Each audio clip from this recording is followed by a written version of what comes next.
We'll read Matthew chapter 11 from verse 28 onwards, and then Psalm 30 from verse 1 to 4, very briefly. Matthew chapter 11 from verse 28. Then Jesus said, "Come to me, all you who are weary and carry heavy burdens, and I will give you rest. Take my yoke upon you and let me teach you, because I am humble and gentle at heart, and you will find rest for your souls. For my yoke is easy to bear, and the burden I give you is light." And then Psalm 30 from verse 1 to 4, a Psalm of David. "I will exalt you, Lord, for you rescued me. You refused to let my enemies triumph over me. O Lord my God, I cried to you for help, and you restored my health. You brought me up from the grave, O Lord. You kept me from failing and falling into the pit of death." This is the word of the Lord. Amen.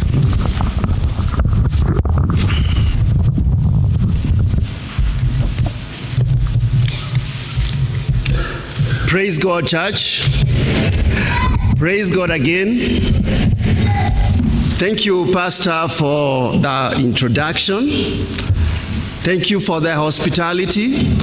I have had tea during the break. With this cold weather, that is a very good thing. And generally, I think I love the church so far. How many enjoying church so far? Amen, amen. I particularly liked the announcement. I was telling the previous session that I liked the announcement, the one to do with birthdays. Because I now know the month that I will come back again.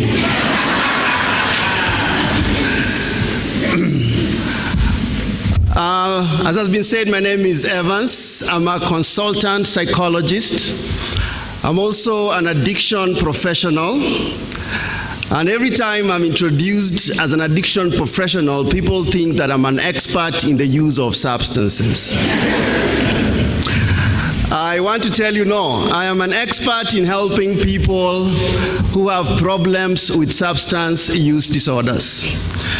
And in my practice, I have realized that there are people struggling with this condition. I work for an organization called Intrapersonal Health, that is intra and not inter. What we do is that we provide mental health solutions to individuals, families, and corporates. And we do this by providing counseling, training, as well as outpatient treatment for substance use disorders. And in my practice, I've seen people, especially Christians, struggle with alcohol and drugs. And I think this message is relevant to the church at this point. If you know of anyone struggling, just turn to your neighbor and tell them this message is for you.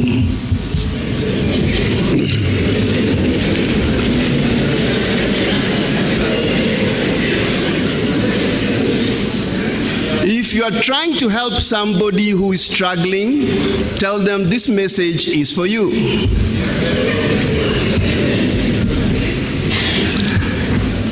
If you are struggling yourself, tell them this message is for you. No one stand to their neighbor to tell them that. But like I've said, in my practice, I have come across people, Christians, who are struggling with alcohol and drugs. I have spoken to pastors and elders and deacons who are struggling with alcohol and drugs. I have spoken to young people who say that I go out on the weekend, but I'm in church on Sunday. I use on the weekend, but I'm in church on Sunday. Obviously, there's a struggle here. I need help. So, continuing with the theme of mental health, I'm here to talk to you about substance use disorders. That's the terminology we use as professionals. But more importantly, I'm also here to tell you how to be compassionate, as the reading has just pointed out, to those people suffering. One of the things that people don't realize is that substance use is actually connected to mental health. This is because when we ingest substances, depending on whatever you take, it gets into the bloodstream, goes to the brain, and affects how we think, how we feel, and how we behave. The different types of drugs have a different effect on us. One of the most used drugs right now, especially by young people, is marijuana. Now, for those of you who do not know what marijuana is also referred to as weed.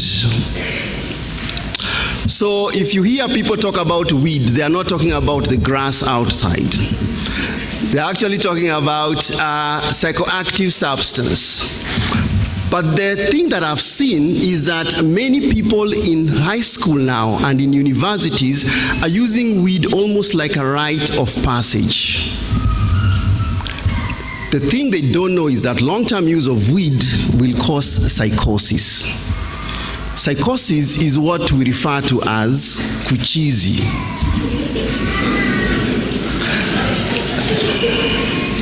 Long-term use of weed will cause that, and people are using weed.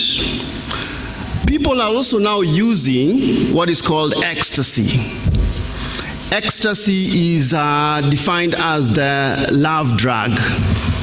When people take ecstasy, and ecstasy comes in the form of pills, colored pills, and they put it in drinks. And when people take ecstasy, they get the energy to dance the whole night long. But the other thing about ecstasy is that it changes how you react to people because it releases certain hormones. So that somebody high on ecstasy will go around giving everybody a hug.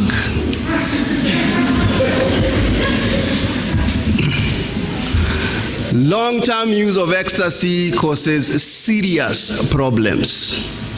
There's a drug called Rohypnol. Rohypnol is a depressant or a sedative.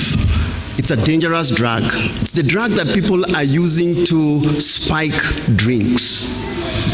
You go out, you have your drink, people put something inside, and before long, you have blacked out.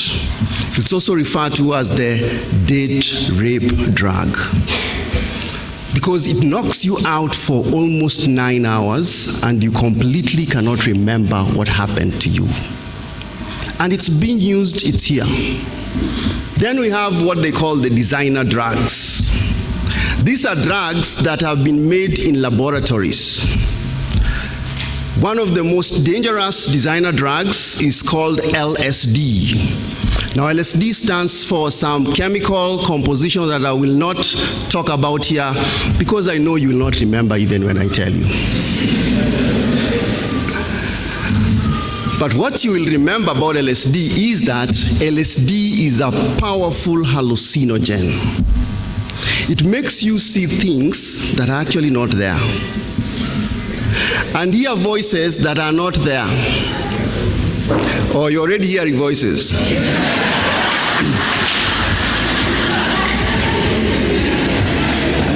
Maybe you need to come for treatment. That is what LSD does. In fact, LSD is so powerful that it has been said that when you are high on LSD, you can hear color and see music.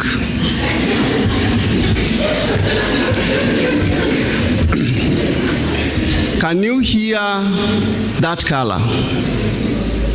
Oh, yes. So if you can hear color, please see me after this. The other most dangerous drug is called heroin. People are using heroin in this country. And from experience, I think heroin is the second most dangerous drug after what is called methamphetamine, also referred to as crystal meth. Heroin in the local palace is what is called brown sugar. Oh, yes. Brown sugar is so dangerous that once you are hooked on heroin, chances of you continuing with your life are completely almost zero. It will take you out of school, it will take you out of work. In fact, people high on heroin would rather commit crimes to get the high than not to get the high. And some of the people we see on the streets speaking well, looking sharp, but stealing are basically stealing because they are now hooked on heroin. They need to get the heroin. These are some of the drugs out there that are affecting our mental health.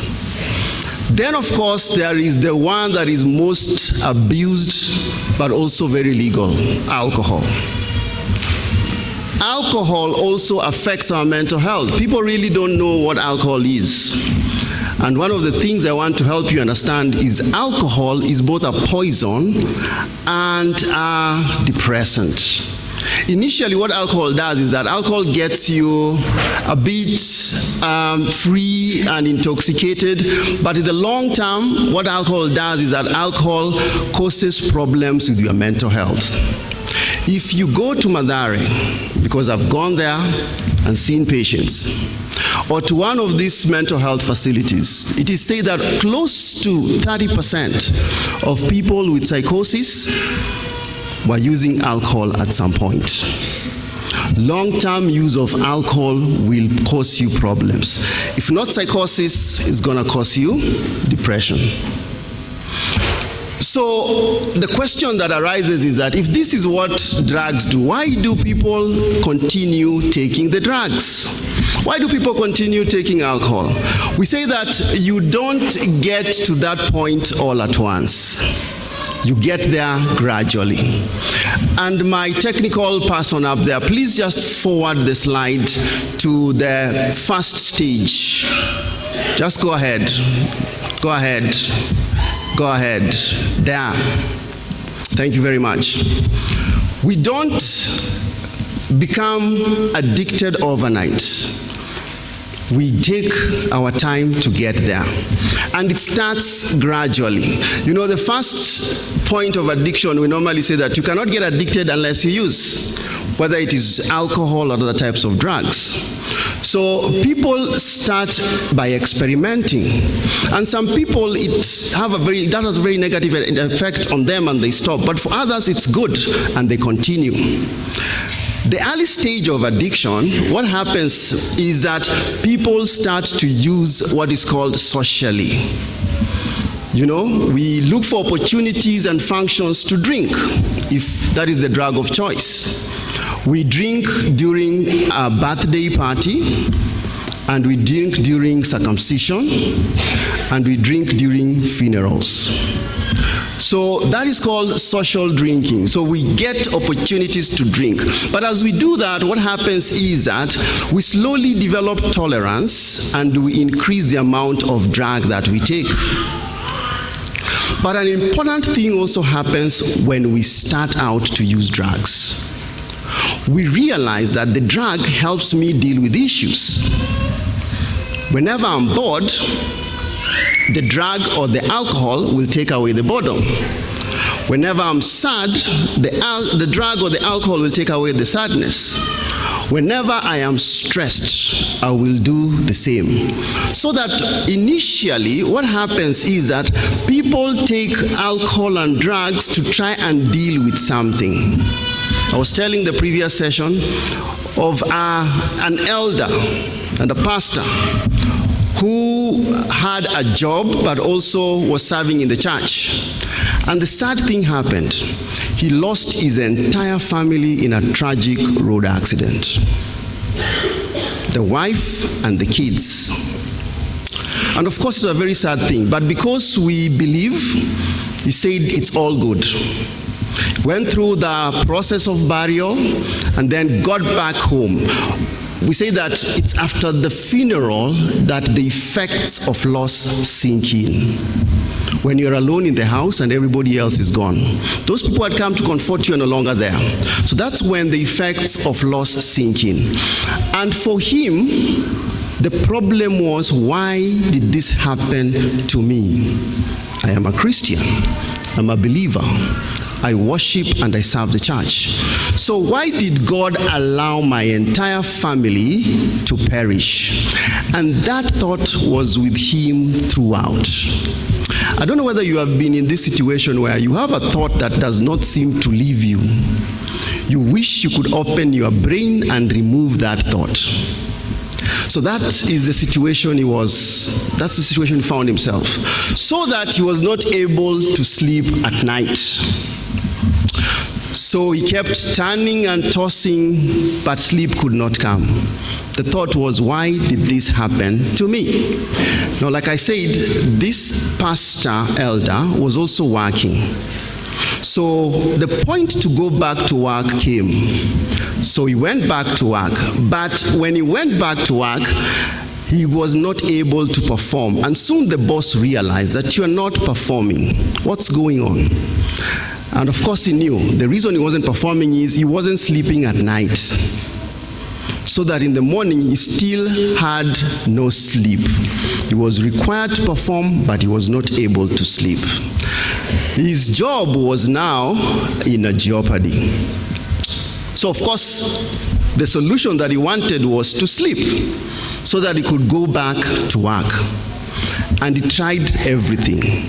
Like many of us, what he did is that he thought that if I stay up watching TV for long, I will eventually sleep.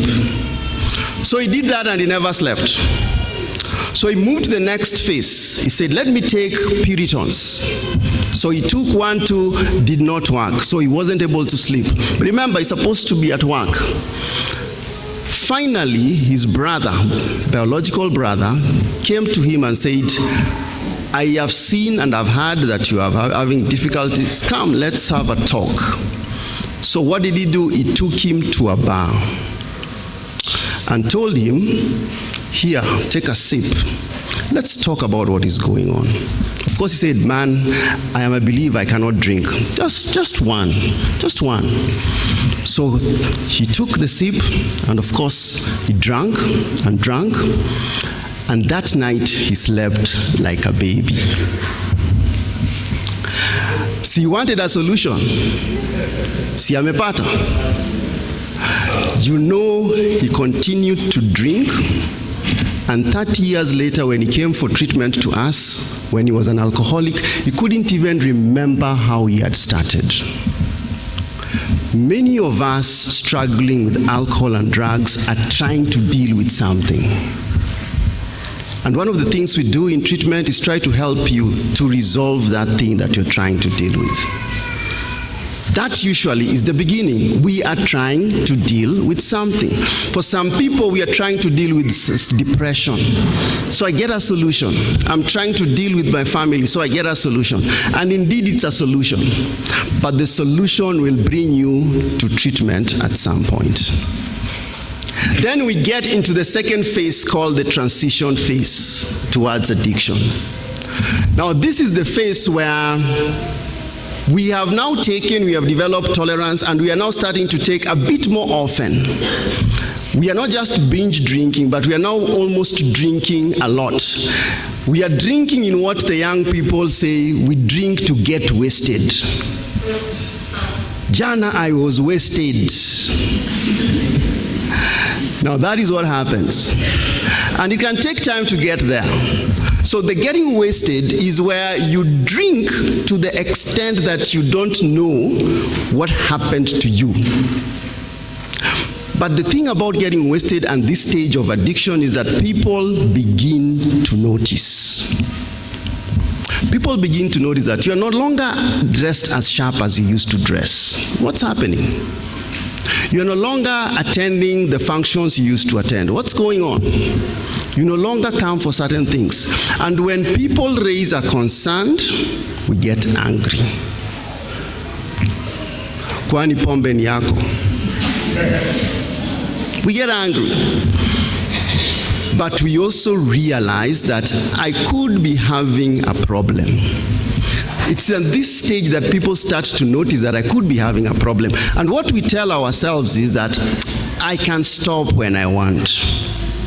I can stop, so stop disturbing me. But because you are so concerned with my life, I'll give you some promises, and then of course people hide. This is the stage of hiding to go and drink. But an important thing also happens at this stage. We begin to violate our values. In the process of being wasted, we wake up in the morning in places that you usually would not wake up in. You wake up in somebody else's bed. That is not your value. That is not you. That's the beginning of, there's a problem. You actually don't go to work. That's not you.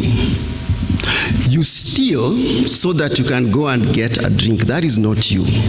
But when that starts to happen, you are falling into the phase very closely related to addiction.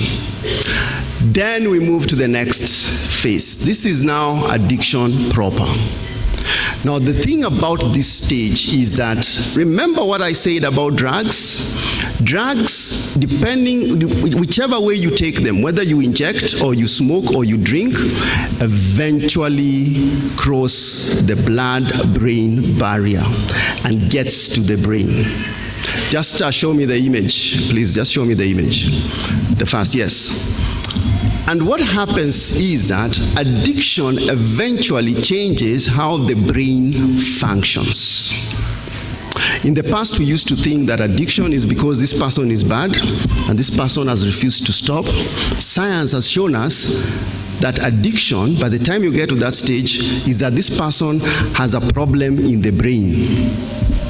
The image you are seeing are MRI images over many years of research that have confirmed that the brain of an alcoholic is different from the brain of a non-alcoholic. The brain of a drug user is different from the brain of a non-drug user. The image you see on your right on the screen, the one that is colorful, the one that has greens and yellows, that is the image of a normal brain. The brain of you and I, assuming.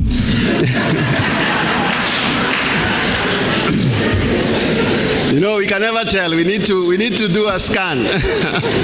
We need to do a scan for us to be sure. The image that you see that is dark and blue, that is the brain image of an alcoholic. What this shows is that the brain that is bright is active and alive. And the chemicals and the processes are active and alive. The image of an alcoholic is not as active. And that explains a lot of things. The more we take alcohol and drugs, the more the brain cells, what we call the neurochemicals, die. So that when they die, we are unable to do certain things. Just move to the next slide. The next slide, these again are the images of the brain. Now, these are structural images. The first one were metabolic images, these are structural images. The brain of the image of the person on your left, that is the brain image of a 43-year-old man. As you can see, there are a lot of white and gray. The image on your right is the image of a 43-year-old alcoholic. There's a lot of black. What that shows is that there is a structural change in the brain of the alcoholic. In fact, science has shown that the brain shrinks the more you take drugs. Now, let's think about that for a minute. The brain is the seat of many things. The brain is the reason you are able to understand what I'm saying. It's not your ears. Your ears allowed the information to come in. Your brain interprets what I'm saying. The reason you can see me is not because of your eyes.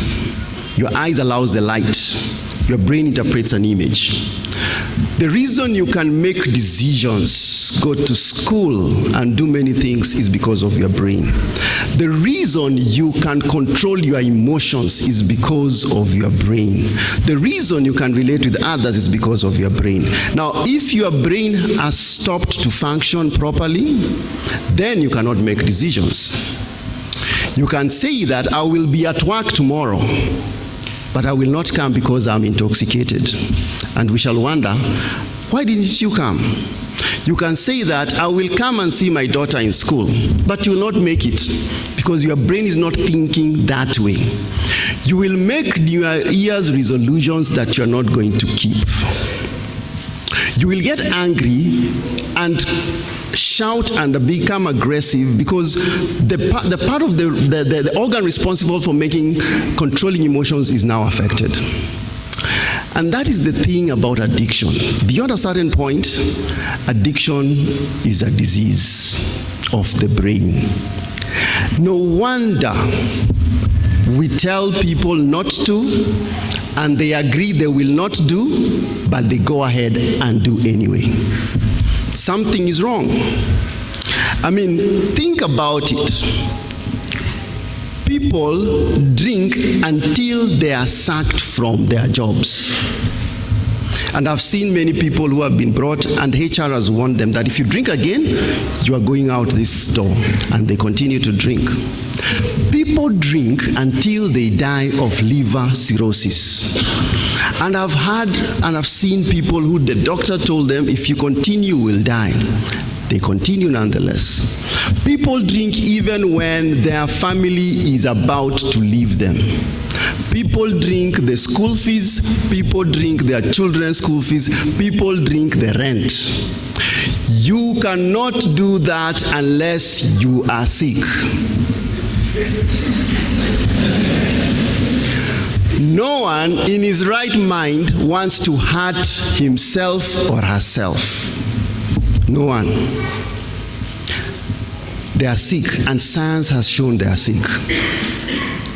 Science has shown they are sick. And the reason why I'm telling you this is so that we can start looking at this thing called addiction differently.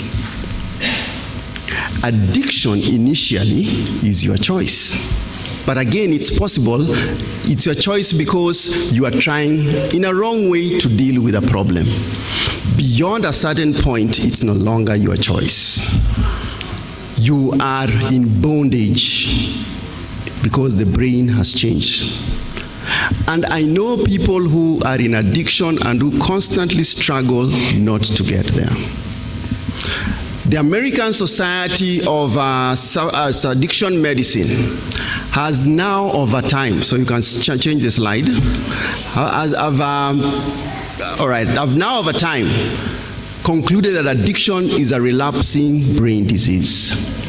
And in this end stage, there are certain symptoms and signs that we can tell that somebody has a problem now. One of them is blackouts. Remember, the brain has changed, so people at this point cannot fully remember what happened to them. When an addict tells you, I cannot remember, they are not lying. They are not lying. They can't remember. You have heard people say that the car knows its way home. I found myself there. It is because they cannot remember. Why? The memory cells are slowly dying. And what happens is that because they cannot remember, it's very embarrassing to try and fill in the gaps. So they try to fill in the gaps. By doing what? By making up a story that is so outrageous that you say, you are lying to me. Let me tell you a story, a real life story.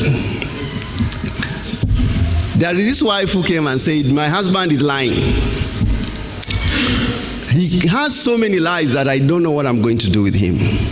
What had the husband done? The husband had called home at around 8 in the evening and said, I will be home in another 30 minutes, 40 minutes. I think they were going somewhere on Jogoo Road. And of course, Mama akamwambia, come with milk and bread for the next day. Yeah, he came, but actually came the next day.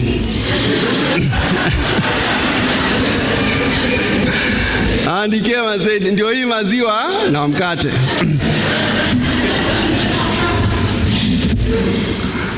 Of course, the wife asked, so where were you between 8 in the evening and now in the morning?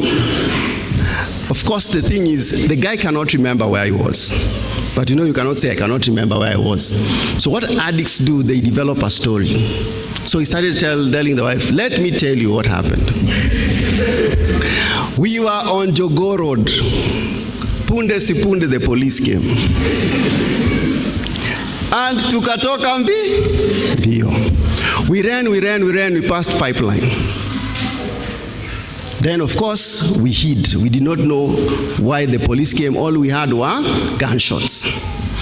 So we are there in pipeline, tumejificha. Before we knew it, jambazi wakatokea. So we continue our running. We ran towards Mombasa Road, huko kwa Game Park. Sasa nikasema wacha nipumzike hapa kidogo before I started making my way home. Kidogo simba wakatokea.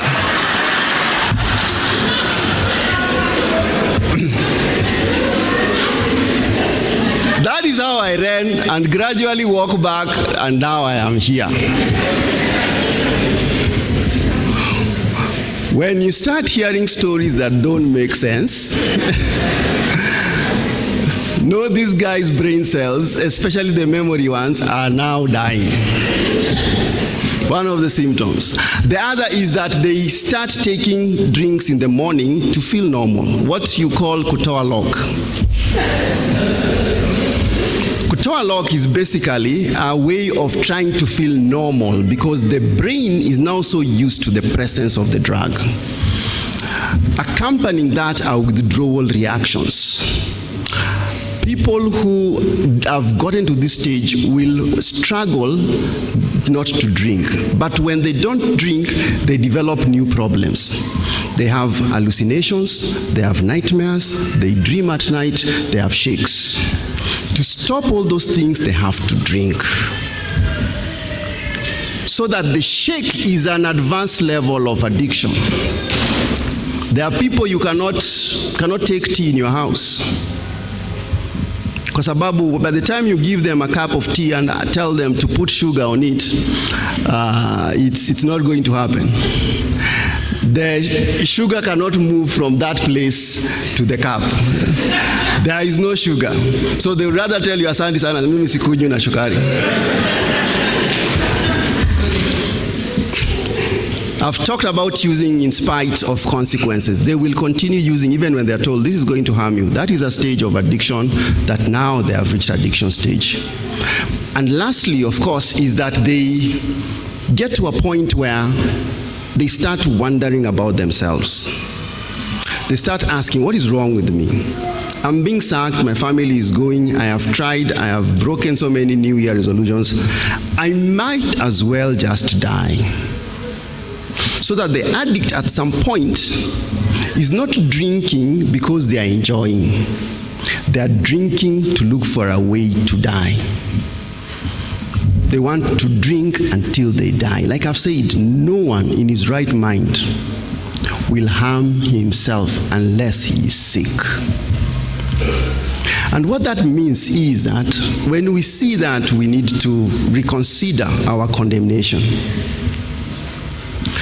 Because science has confirmed addiction is a brain disease. What then shall we do? What then shall we do?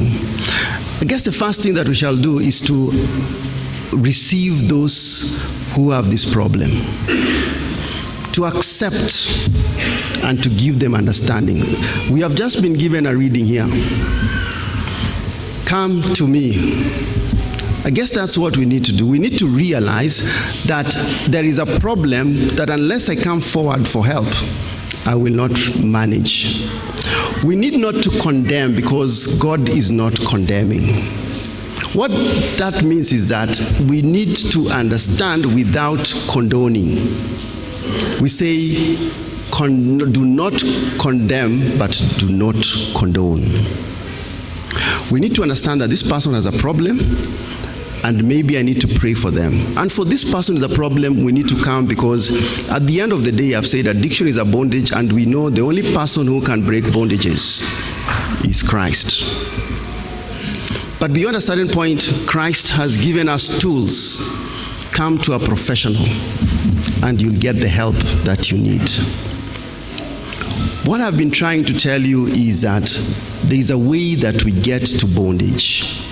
And we need to be careful as we take that path towards bondage. It starts like that nice thing, but eventually it's such a bad thing that we even struggle to keep ourselves alive. But I've also been telling you that no, there is help and there is no condemnation. And that if you come to Christ, he can point you to the right place to get help. And I'm here to also tell you that he has pointed you to us. Come and seek help. Thank you.